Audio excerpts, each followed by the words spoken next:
Assalamualaikum warahmatullahi wabarakatuh. Good morning, class. How are you today? So this video is made for the first semester student of HES D, and today is the 13 meeting of our class today, and we are going to discuss about Unit 11 actually. And as usual, I'm going to skip for the reading materials, and we are just going to go to the grammar section, and it is going to be about simple future tense. And what is simple future tense? What do you think?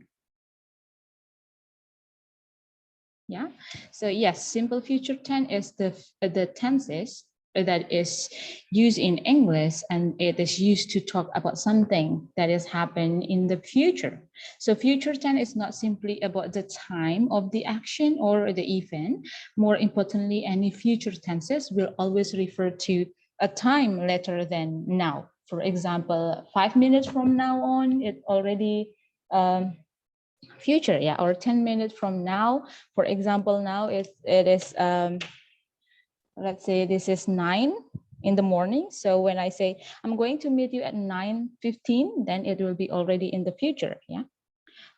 Okay, so here, more importantly, in simple future tense, any future tenses will always refer to a time later than now, but it may also express our attitude to the future event. It expresses facts or certainty. Dan ini juga bisa digunakan untuk mengatakan hal-hal yang akan terjadi di masa yang akan datang. Biasanya adverb yang kita gunakan dalam simple future tense adalah next week, for example, next week, next year, atau tomorrow, or a few minutes later, and etc. Yeah, so simple future tense, if we are looking at the time, kalau kita lihat di garis waktunya, maka simple future tense itu kita akan menggunakannya yang di future, ya. Kalau kita lihat ini adalah garis waktu. This is for now. So the future tense is something that we want to do or that will be happen in the future. Jadi masa yang akan kita lakukan setelah ini, ya. Okay. Next, the simple future tense can use will and also be going to. Jadi untuk menggunakan simple future tense, kalian bisa menggunakan will biasanya. Karakteristik dari simple future tense adalah menggunakan will atau be going to. Artinya sama tidak? Will and be going to sama. Both of them are similar. Ya. For example here, Jack will finish his work tomorrow. Jack akan menyelesaikan pekerjaannya besok. Sama juga dengan kalian bisa mengatakan Jack is going to finish his work tomorrow. Jack akan menyelesaikan pekerjaannya besok. Ya. So here, be going to, be-nya harus menyesuaikan dengan subjeknya. Kalau di sini contohnya subjeknya adalah Jack, berarti he or she. Maka to be-nya di sini adalah is. Kalau subjeknya adalah I, maka berarti nanti menggunakan am. Tapi kalau subjeknya adalah you, we, they, maka nanti to be-nya adalah are. For example, you are going to finish his work tomorrow. Atau I am going to finish this work tomorrow. And etc. and etc. Jadi untuk menggunakan simple future tense, you can use will or be going to. Jadi kalian bisa menggunakan will atau be going to. But usually we will use will. Kita biasanya akan menggunakan will. Misalnya, when will we meet again? Kapan kita akan bertemu lagi? Oh, kemudian jawabannya nanti akan menjadi we will meet again next week. For example, we will meet again next semester. Atau I will see you again next week. This is the simple expression that we usually use when we are using simple future tense to talk about something in the future. Wait a minute, sorry. So this is the basic rule that you have to remember. Subject, will, or be going to plus verb 1. What do you need to remember is that when you are using will or be going to, it always be followed by verb 1. Jadi harus diikuti oleh verb 1. Contohnya, I will eat lunch at the cafeteria. It ini adalah verb 1. Kemudian, how if we want to change it to negative? You just need to add not here. Kalian hanya perlu menambahkan not. I will not eat lunch at the cafeteria. Kalau ingin diubah menjadi question, maka will-nya dimajukan di depan.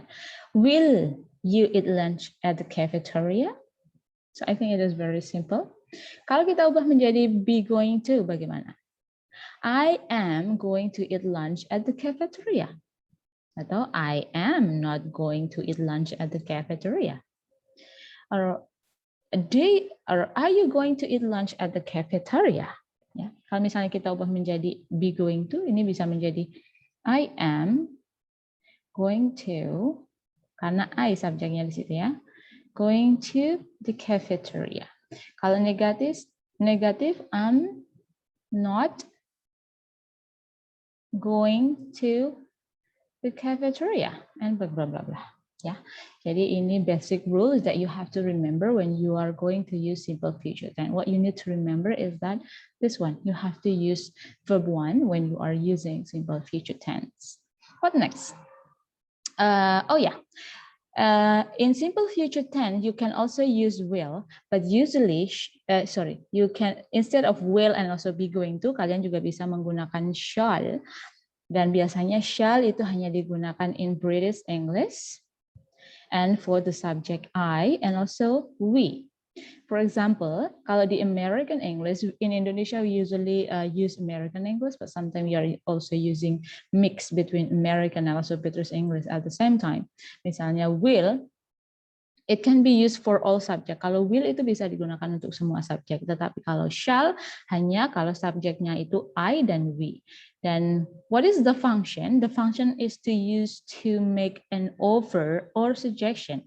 Jadi digunakan untuk offering something, for example, shall we go now? Misalnya, haruskah kita pergi sekarang? Itu kan suggestion ya. Haruskah kita pergi sekarang? Atau shall I tell him about this? For example, ya. Kalau you will itu digunakan to show future action. Kalau shall itu untuk to offer something. Misalnya, kamu mau, do you need my help, for example, kamu juga bisa menggunakan shall ya. Shall I help you, for example, haruskah saya membantumu? Shall we go now? Shall I tell him about this? Yeah. So this is just a few information for you, just additional information that when you are using simple future tense, you can also use will as well as shall at the same time. Okay. What is the usage? What is the function of simple future tense? The first function is that we use the future tense when there is no plan or decision to do something before we speak or spontaneously. Jadi kita bisa menggunakan simple future tense itu ketika kita belum punya planning sebelumnya, tetapi ketika kita berbicara, misalnya, will you call me tonight? Misalnya, kamu akan telepon saya kan malam ini? Kemudian kalian jawab tiba-tiba spontaneously, yes, I will call you. Nah, so for example here, another example, wait a minute, I'll get the pen. Nah, ini kan kamu tidak punya plan sebelumnya, but then you are using simple future tense to do something. Ya, we will see what we can do to help you. I think I will go to Jogja next week. I think, masih I think ya. I don't think I will buy that car. Jadi tidak ada no plan, spontaneously. Jadi kalian menggunakan simple future tense untuk spontaneous action. Or you can also use to predict future event, atau untuk memprediksi apa yang akan terjadi. Biasanya untuk weather forecast, biasanya untuk digunakan untuk ramalan cuaca ya. Kalau kalian mendengarkan ramalan cuaca, kalau di Indonesia mungkin tidak terlalu sering ya ramalan cuaca, tetapi kalau di luar negeri itu orang selalu mendengarkan weather forecast atau peramalan cuaca, karena bisa saja pagi ini cerah tapi tiba-tiba nanti jam 10 for example itu sudah hujan atau bahkan bersalju atau bahkan badai dan lain sebagainya. So I think it is necessary to listen to the weather forecast when you are living outside Indonesia. Yeah. For example, here it will rain tomorrow or it will snow tonight, for example. Yeah. Atau who do you think will win the competition? I think he will win the competition. This is the example. What else? What other function? To express spontaneous decision or a promise. Jadi bisa juga digunakan untuk mengungkapkan janji. I will call you when I arrive. Misalnya, saya akan telepon kamu kalau saya sudah sampai. Usually you are talking about this when you or from your friends or from your relative house, kemudian kalian pulang, oh nanti saya akan telepon kalau saya sudah sampai. It also can be used to express willingness or voluntary action. What do we mean by willingness? Oh, willingness ini maksudnya kesediaan kalian melakukan sesuatu. Misalnya, can you help me? Yes, I will do the washing. Oh, saya mau mencuci piring. I will send the letter. Jadi, oh ya, digunakan untuk mengungkapkan sesuatu yang kalian mau lakukan. It also can be used to give an invitation. Jadi simple future tense juga bisa digunakan untuk mengundang seseorang. For example, will you come to my birthday party tonight? For example, atau will you come to the presentation in the hall, in the library hall this afternoon? For example, ya. It also can be used to give orders. Bisa digunakan untuk menyuruh seseorang melakukan sesuatu. Giving orders, ya, ordering someone to do something. For example, you will do exactly as I say. Kamu akan melakukan yang saya suruh, misalnya, ya. This is to give orders. So there are many functions of simple future tense. I'm not going to talk about this. I'll skip. Okay. Okay. Wait a minute. Yeah.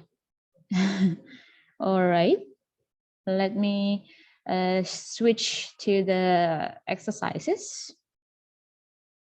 I hope you can see the screen. Yeah, so here are the materials for simple future tense. You can open up in your book in page number 99. There are some examples there. For example, the show will start at 8 p.m. He will close the shop.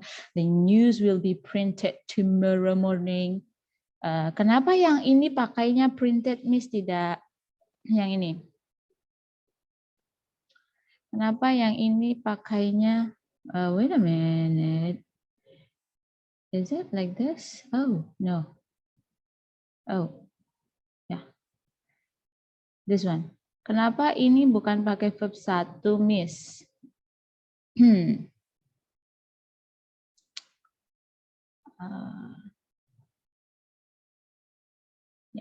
Oke. Kenapa pakainya printed? Karena di sini dia bentuknya kalimatnya bukan kalimat aktif tetapi kalimat pasif. What do we mean by that? Apa yang kita maksud dengan kalimat pasif dan juga kalimat aktif? Kalimat aktif adalah ketika subjeknya itu melakukan sesuatu. Contohnya he will close the shop. Itu berarti kan dia subjeknya he-nya melakukan sesuatu. Oh, dia akan menutup shop. Kalau kita ganti dengan pasif, maka kemudian the shop will, kalau pasif itu kita akan menambahkan be plus verb 3. Tapi itu nanti akan kalian pelajari di mata kuliah yang lain. Jadi untuk saat ini kita tidak membicarakan tentang yang pasif, ya. Oke. Yeah. Okay, shall we be here this evening, and etc. and etc. This is the function, and you can see here this is the function of yeah, so this is the function of simple future tense. I already explained it to you before, so you can also check. The first is that it can use to make a statement of fact or prediction about something that is going to happen, or future about the future, or to say what we think will happen, to make formal announcement of future plans, to express hopes, and then expectation, intention, and etc. To express intention when the decision is made, to express willingness tadi sudah, to make offers, to express condition. Jadi ini tadi yang belum, yang terakhir ini, ya. Yang belum tadi ini adalah to express a condition. Sorry, wait a minute. So to express condition here. To express conditional sentences. Jadi ini digunakan ketika kita menggunakan kata will untuk digunakan dalam kalimat pengandaian. Misalnya, if I study hard, I will get good mark. Kalau saya belajar dengan sungguh-sungguh, saya akan mendapatkan nilai yang bagus. Tetapi ini bukan concern kita di materi hari ini, sehingga nanti kalian di pengembangan bahasa, if I'm not wrong, you are going to study about this. Kemudian this is the formula of simple future tense. Tadi sudah kita jelaskan. After this, after watching this explanation, I want you to do the exercises 1 exercises 1 here, number 1 until 10, and then exercise 2, number 1 until 10. Here, let me explain the exercise number 1. Jadi di exercise number 1 ini kalian perlu melengkapi kalimat di sini dengan menggunakan will atau will not ditambahkan dengan kata kerja yang ada di dalam box. Saya kasih contoh untuk yang nomor 1. I am so sorry for losing your dictionary. Saya mohon maaf sudah menghilangkan kamus kamu. Kemudian berarti di sini I will kira-kira verb yang paling tepat untuk melengkapi kalimat nomor 1 apa? Kira-kira kamu menghilangkan kamus teman kamu. Nah, apa yang akan kamu lakukan? What will you do? I will buy you the new one tomorrow. Saya akan membelikan kamu yang baru besok. Ya, jadi buy-nya kalian bisa ambil dari kata kerja yang ada di dalam box. So that's what you need to do in exercise 1. After that, please do the exercise number 2. Setelah itu kalian silahkan kerjakan exercise number 2. Here, put the verbs into the correct form. Future 1 simple, use will. Ya. Oke. Jadi di sini kalian akan menggunakan simple future tense tadi. Misalnya di situ yang di dalam kurung adalah kata kerjanya, sehingga kalian perlu menambahkan will, kemudian ditambahkan dengan kata kerja yang ada di dalam kurung. Ini sangat simpel ya. Contoh nomor 1, you will earn a lot of money. How about number 2? You will, you will travel around the world. Okay, and dan seterusnya. Nanti silahkan dikerjakan. Kemudian exercise number 3. Jadi yang dikerjakan untuk hari ini adalah exercise number 1, 2, and also 3 from this from this chapter. Here in exercise number 3, you need to create a sentence using the vocabulary that is already presented to you. Jadi di sini contoh kalian disuruh untuk menuliskan kalimat positif, negatif, dan juga kalimat tanya dari kata-kata yang sudah disediakan untuk kalian. Contohnya di situ subjeknya adalah she, kemudian ada probably kemungkinan, kemudian kata kerjanya apa? Kata kerjanya adalah teach, di mana? In London. Jadi kalimat positifnya menjadi she will probably teach in London. Kalau negatif berarti ditambahkan not. She will not probably teach in London. Kalau interrogatif berarti will-nya ditaruh di depan. Will she probably teach in London? So what you need to do is that to create the positive, negative, and also interrogative sentence from the subject, verbs, and also the object or adverbs that is already presented to you. So what you need to do after watching this video is that to work on the exercise number 1, 2, and also 3 from page number 101 until 102, until 103, and 104. Jadi yang perlu kalian kerjakan dari halaman 101 sampai 104. Okay, if you have any question about simple future tense, you can definitely ask me. Put your question in the comment below. Thank you for watching. Good luck for the exercises. See you again next time.